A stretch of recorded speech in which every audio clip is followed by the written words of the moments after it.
नमस्कार, मैं इंद्रलाल ठाकुर नेपाल देश से सुनसरी जिला के बरजू गांव पालिका से बोल रहा हूं। मैं इस वक्त बिहार के जो मीडिया वाले हैं उन मीडिया वालों से मेरा हार्दिक निवेदन है कि आप लोग इतने संवेदनशील अंग संचार माध्यम में जर्नलिज्म में आके किसी के बारे में बिना प्रमाण बिना सबूत आरोप लगा के और विरोध पे विरोध गाली पे गाली चैलेंज पे चैलेंज देते जा रहे हैं। देखिए, पत्रकार वालों को पास में बहुत बड़ा तालीम होता है, अनुभव होता है, अनुशासन होता है। अगर बिहार के 2-4 ठो मीडिया वालों 3-4 रोज से कहते जा रहे हैं कि नेपाल के प्रधानमंत्री बालेन शाह जो नया होने वाला है उसने ग्रेटर नेपाल बनाने के लिए बिहार के आधा ज़मीन को मिला देंगे, और ऐसा अगर बोला है तो रुमाल गमछी फेंक देंगे नेपाल में तो नेपाल बिहार बन जाएगा। कितना आप लोगों के पास में मस्तिष्क है, नैतिकता है, अनुशासन है, राष्ट्रीयता है, ये आपको दिखाई नहीं पड़ रहा है। अकेले अपने घर से मीडिया खोल देते हैं, वहाँ पर कोई रहता नहीं है और वही कहते कि हम बहुत वीर है, एक ठो गमछी फेंक के नेपाल को कब्जा कर लेंगे।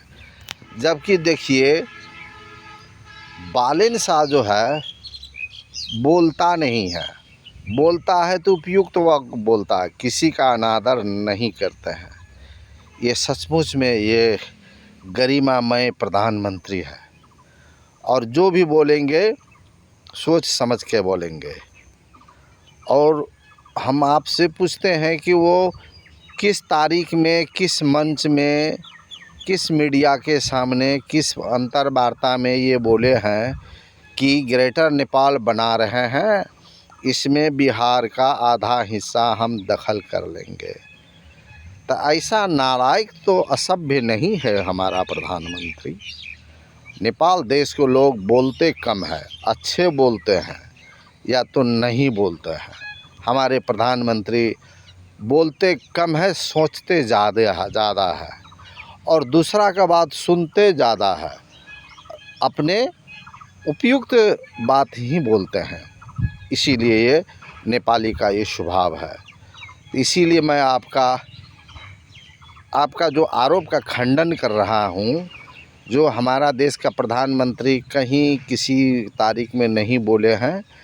सबसे पहले आप विरोध करने से पहले पता लगाइए कब बोले, कौन बोले, आपके पास क्या वीडियो है, क्या लिखत है, क्या एक चित्रांकित प्रमाण पत्र है, कुछ भी है तो वह बोलिए। नहीं तो वैसे बोले जा रहे 2 कौड़ी के पत्रकार के तरह है, आपके धमकाने से धमकेगा। आप देखिए तो कितना वीर है, आप गमछी साथे में रखते हैं, आप गमछी फेंक देते हैं तो वह ट्रेन का सीट आपका हो जाता है। अब किसी को गलथा मार के निकाल देते, कितना आसान से ले रही है। जबकि देखिए, आप बिहारी है, जब बिहारी है उस वक्त जो भारत को जो अंग्रेज़ गुलाम बनाया था, बिहार भी गुलाम था, दास प्रथा स्वीकार करके जी रहा था। उस वक्त भी गमछी था, तो गमछी ने क्यों काम नहीं किया आपके पास में उस वक्त? अब बड़े देश, पूर्वी एशिया के बड़े देश चीन को, बड़े देश भारत तो था ही नहीं उस वक्त, भारत तो था ही नहीं, टुकड़ा टुकड़ा में उस वक्त तो 350 करीब छोटा स्टेट थे, भारत नहीं था।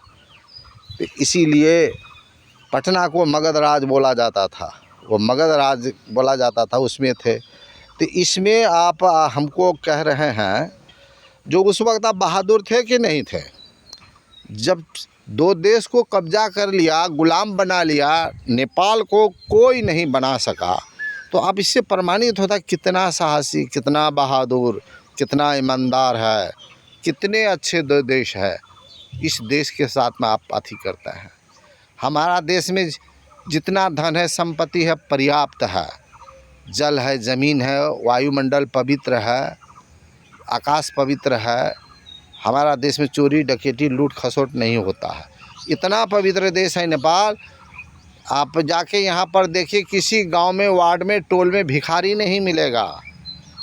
अरे ट्रक में, ट्रेन में भर के आता है जोगबनी बॉर्डर, बिरतामोर बॉर्डर में, इधर बीरगंज के बॉर्डर, रक्सौल के बॉर्डर से जो आता है, सिर्फ वो भिखारी सब इंडिया होता है।